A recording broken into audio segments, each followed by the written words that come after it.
Drive le Mag.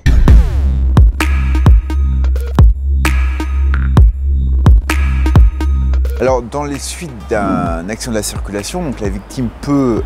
être partie au procès pénal. Donc,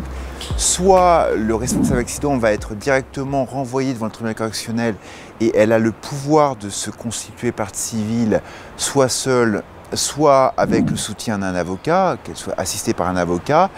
Il y a aussi des fois où le procureur de la République va considérer qu'il y a lieu de poursuivre les investigations de l'enquête préliminaire et va donc ouvrir une information judiciaire et mandater un magistrat instructeur pour instruire le dossier, auquel cas la victime peut se constituer partie civile devant le juge d'instruction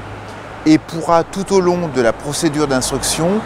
être associée par des demandes d'actes, par des demandes de toute mesure qu'elle considère utile à la manifestation de la vérité. Et enfin, le jour du procès pénal, elle pourra avoir la parole et intervenir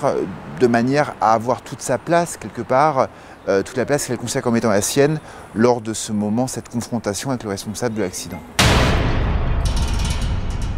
Alors concrètement, lors du procès, ce qui se passe, c'est que le président va donner la parole à la partie civile,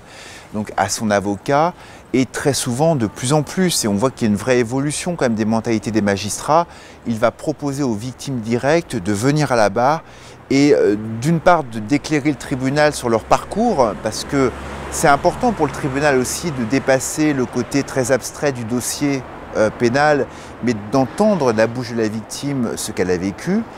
Également de faire que le responsable entende de la bouche même de la victime les conséquences de son acte. Et donc c'est le président qui va donner la parole à la victime et à son avocat ensuite pour pouvoir